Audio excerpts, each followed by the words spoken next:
आज्ञा माने नमस्कार जय माँ समलेई मुई मुस्कान खातून फ्रॉम झारसुगुड़ा ओडिशा।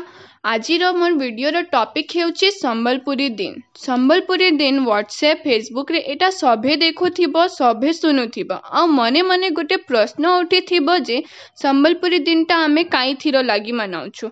आ आजिर दिन अगस्त 1 रे जन्म हेइथिले आमर संबलपुर माटीर गोटे महापुरुष महाकवि जे विश्व दरबार रे संबलपुरी भाषा और कला साहित्य के पहुंचाबा ताके ही जीवन लक्ष्य बनाउथिले।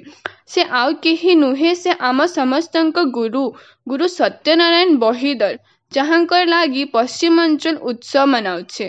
तांकर विषय रे जदि जानी नी पारला बेले आमंकर लागी एटा सरमकर जिनिस जेते जिनिस मुई पारमा आपनंकर लागी जनाइबा के चेष्टा करमा। से 1913 अगस्त 1 रे जन्म ग्रहण करिथिले गुरु सत्यनारायण बहिदर। से मित्र भानु बहिदर रो सवसान पुत्र थिले।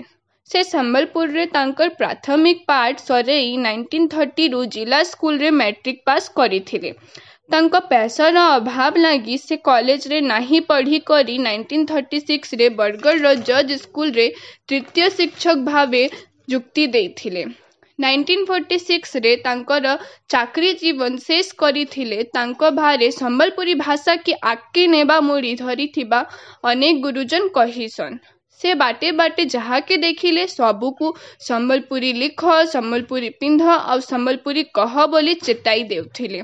बहिदर आज्ञार गुटे कविता हेउछि संबलपुरर सबु सुंदर संबलपुरर सबु सुंदर बाउल मठा झरा संबलपुरर डंगर सिझे चिकचिकासी